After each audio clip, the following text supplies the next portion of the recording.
Bear in mind, we should retreat. But... Go on, buff them up. Alright. That totally works.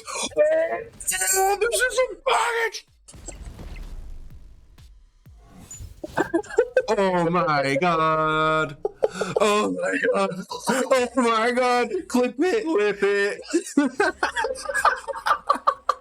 Yo! Hey guys. So this season we started playing more on the free-to-play account because we'd already got onto Infinite on the main in one day. So we wanted to show you guys that you can get all the way up to Infinite, even higher, wherever you need to be, and you don't need Series 4 cards, Series 5 cards. It's true. You can get there with some good old classic decks from the game. So we were using DEATHWAVE, and we went all the way from rank 20 to rank 105 with the buffs this season. Yeah. So in perspective, with the 5 ranks every 10 that you jump, it's the equivalent of getting from 60 to 100. So we've done that in 3 days. Just goes to show with good snap management, good retreating, you can totally get there and you don't need the expensive cards. Also, a deep knowledge of how the other decks operate is fundamentally key to being able to climb successfully. So we're just going to burn through the deck here. We've got Squirrel Girl. Now, Squirrel Girl's sometimes included in DEATHWAVE decks, sometimes not. In the current meta, I'd definitely be including Squirrel Girl. It's multi-purpose, it squeezes into locations in what's essentially known as going wide. So it should be able to get into stuff like Plunder Castle, Crimson Cosmos, and when you play her on 1, you're usually having priority moving into turn 2, moving into turn 3, so your opponent's usually playing Sunspot, and maybe a couple of stones. So this is really important when it comes to your things getting clamped. You don't want them to be able to armour a lane right before you kill your Bucky Barnes, for example. It lets us get the stuff off nice and easy. It also feeds the death. So we've got the classic, the Yondu. Yondu does be hitting stuff. Yeah. It really do be hitting stuff. The amount of times we pinged Shuri up to the top of the Shuri deck. Yeah, ping Shuri, ping Cerebro, ping a stone so they can't get all of them out. So they can't do the 21 Thanos. It's really, really good stuff. It goes without saying, he's been in the deck for a long, long time. So a keynote to this element is that if you have Squirrel Girl and Yondu on turn 1 in your hand, you always want to be playing the Squirrel Girl first because of the priority advantage. You may want to save Yondu just in case you get something like a Kamartage. You never know. Or a cloning bats, as you know, there's lots of good stuff where Yondu's got synergies. Right, Bucky Barnes, goes without saying, he turns into the Winter Soldier. So this is our bread and butter on 2-drop. If we can get away with it, we're going to do it, and that echoes what we're saying about the Squirrel Girl. Good one to note is that clone cards, like the Winter Soldier, do get a buff from Washington, DC. Yeah. Because it's got no effect. And you never want to play this card into Kamartage. Because never ever, yeah. The destroy effects will go off twice because it do be, and then so it will kill the Bucky and then it will kill the Winter Soldier. Carnage, part of the destroy package, goes without saying, is pretty much a staple card in all DEATHWAVE decks. So you are going to be chewing up squirrels, chewing up rocks that come out of random locations or debris, Bucky Barnes, whatever you can. Now, this card, phenomenal in this format right now. Killmonger. Yeah. Now, he's usually played in the DEATHWAVE decks as well. He definitely doesn't look out of place.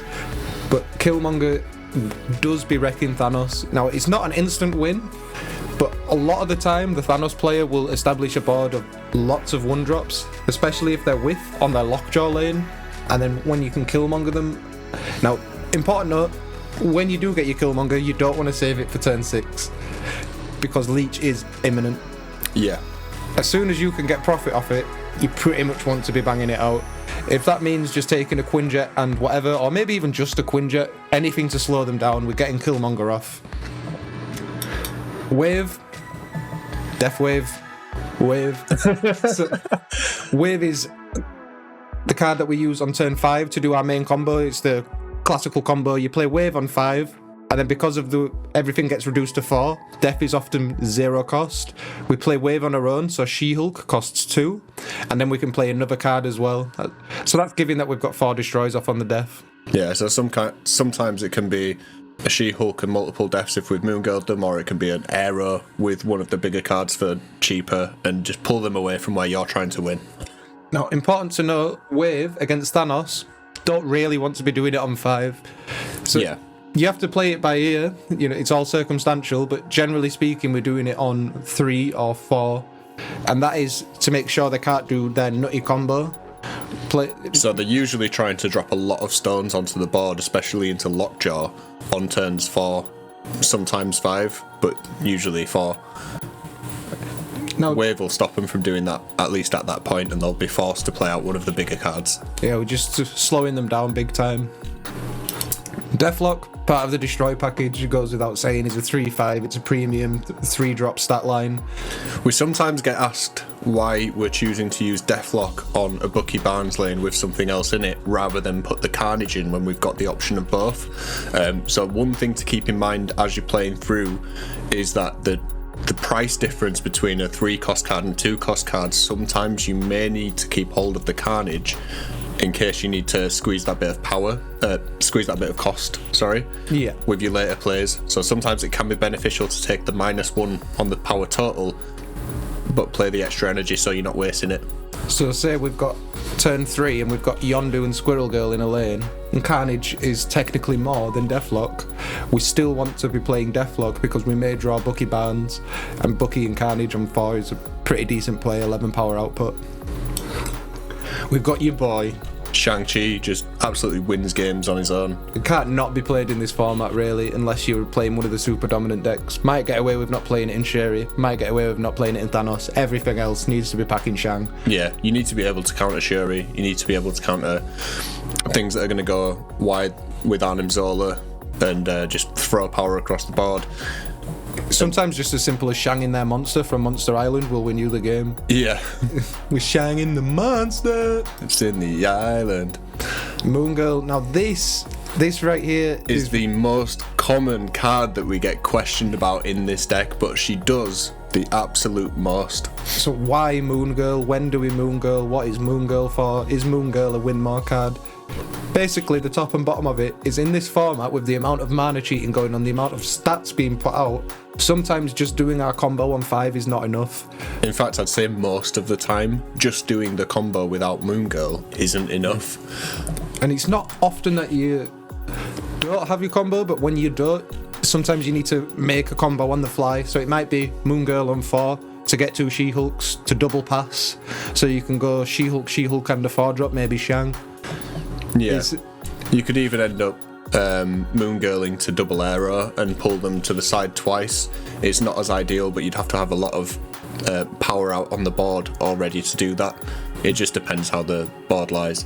Depending on the hand, we've got quite a strong early game in terms of getting power out, so being able to dictate where the board goes is pretty powerful.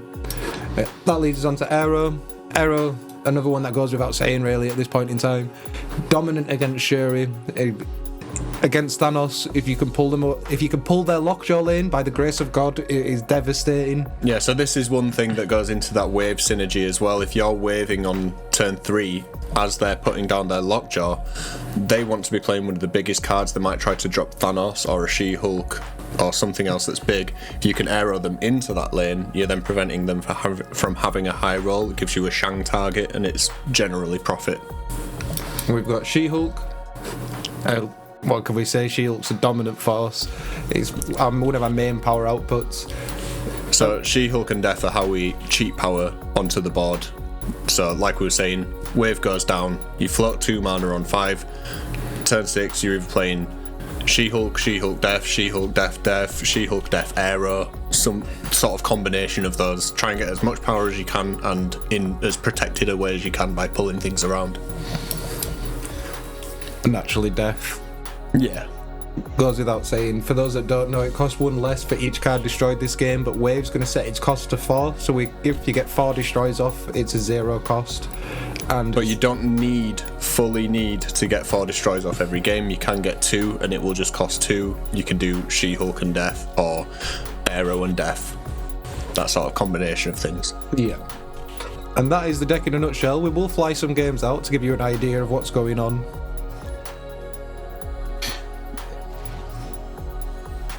I've got Brunch God. The Murder World, a location that we're okay with. You can get a Bucky Barnes in there. You don't necessarily need to rush your Bucky Barnes in there because you can get better things like Altar of Death, which will give you the ability to squeeze in there and stuff. Sinister London, interesting location. So Sinister London is a good one for Carnage. If you can manage to get a lot of stuff into there, once you've hit your Carnage in there, it'll send a boosted copy of it across the board.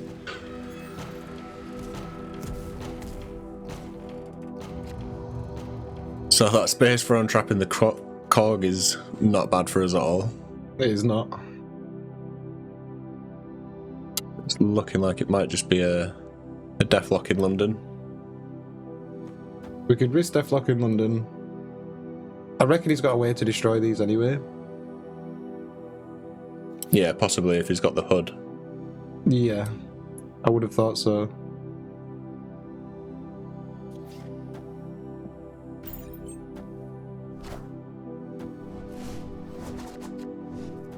Or return them. It's pretty wild.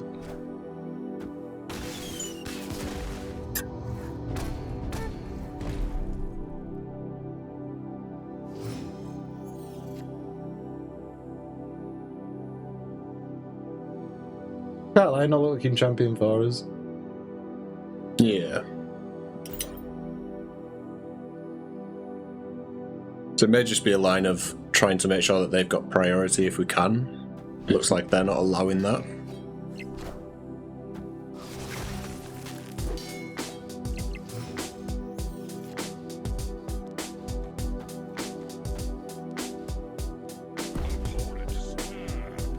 With them snapping, I don't see this is overly winnable. I don't hate it because we're gonna Go stop them from doing things on the last turn. Yeah. Yeah.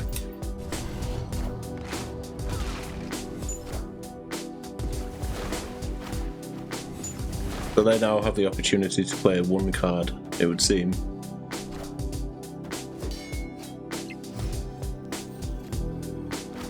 And we should be fine. So even if Shang-Chi or anything else comes to try and ruin the day, shouldn't be anything that we can't handle. So that's why Wave Stun is so good. A deck like a bounce deck, playing lots of cards and wanting to save a lot of cards until the end, completely stunned and shut down by that. And he's got to be in the back of his mind somewhere that we will have Killmonger. Yeah. Muir Island is fine. We're going to activate our priority device in Squirrel Girl.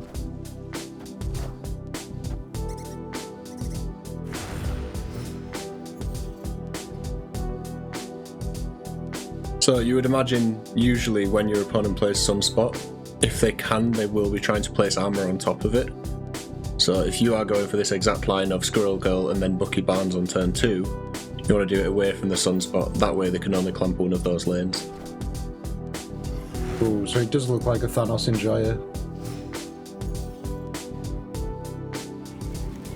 Good thing about this board is it gives us a lot of profit on a Killmonger if we can draw it. Passing here does suck. But saying that, it's probably Lockjaw time right now. Yeah, if they've got it, they would want to play it. Okay, they pass for a soak. I think he might have got our She-Hulk.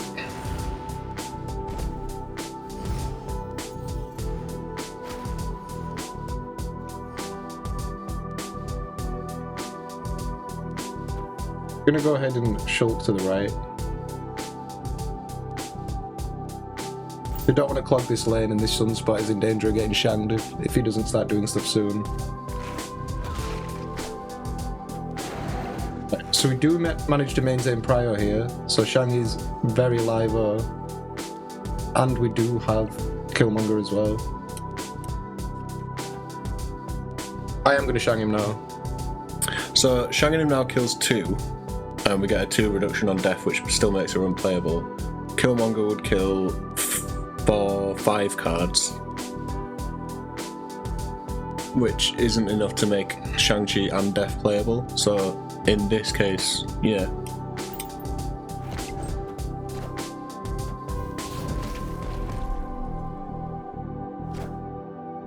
Yeah, he wants the Shanghai Shulk, which is fair.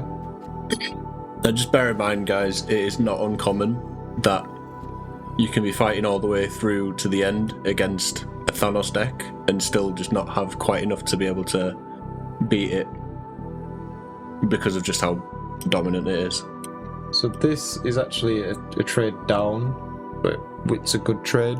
Yeah, so it kills our 6 and their 6, but it also kills their 2 and their ability to get more +1s from where. So at the moment we're relying on them not being able to put more than 11 into the Dream Dimension. Again, we've not done our combo this game. We've just had to struggle through. And it's quite likely that we'll lose this. Right, so this could be Thanos plus some stones.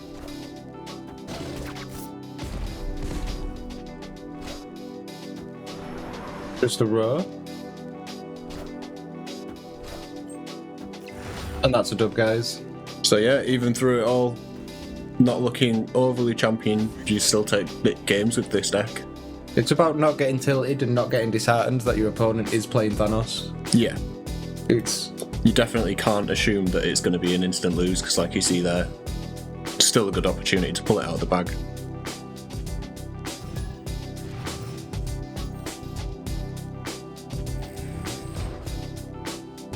Right, so we don't draw any early curve this time, which is never good, but we do have Skillmonger. So, as Demo was pointing out earlier, possibly the main resource that you have for climbing is understanding what your opponent's decks are capable of. So, straight away I'm thinking he's got Viper for HUD, but he's very gassed about it. It could be.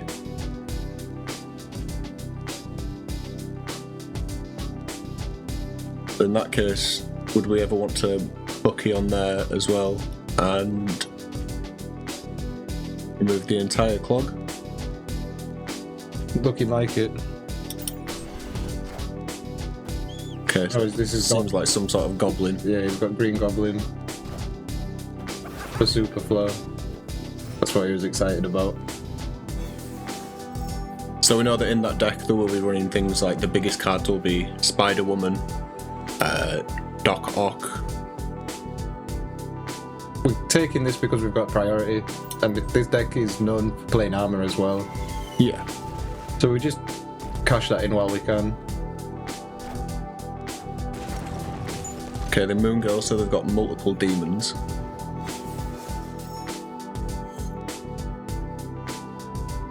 We're gonna head a Moon Girl back and just see what the play is for them.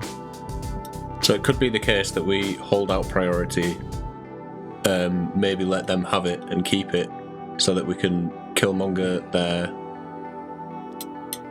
Moon Girl demons. Yeah.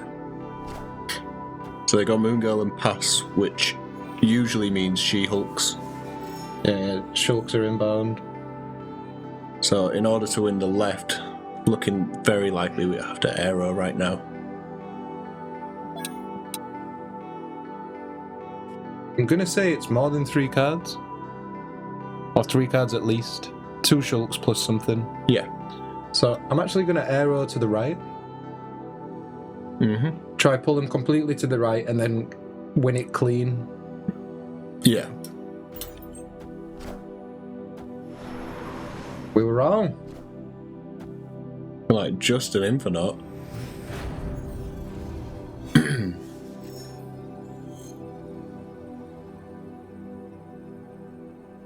Okay then. So the goblin in the middle is still making life quite hard for us. Not wrong. We do have the opportunity to Shang-Chi that infinite. We do.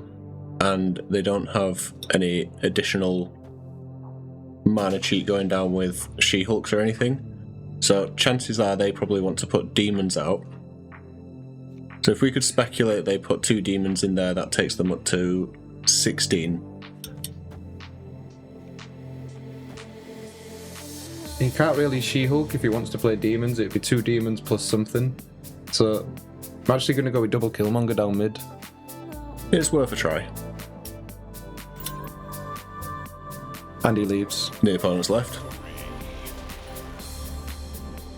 Understandable. So that's another example of just keeping track of the information that you have on your opponent. You know that they're playing the demons. It might be tempting to play that Shang-Chi over on the right, get a lot of power from it. But if you know that they're playing demons, they can spread. So there's still the possibility that they win both lanes there with demons plus other cards. So we are bumping into a couple of different decks now that we are over Infinite. You see people running some different stuff, trying some different stuff out. We still came across the Thanos deck. Yeah. But yeah, all in all, guys, if you want to see more DEATHWAVE footage, by all means hit us up and we can give you some more.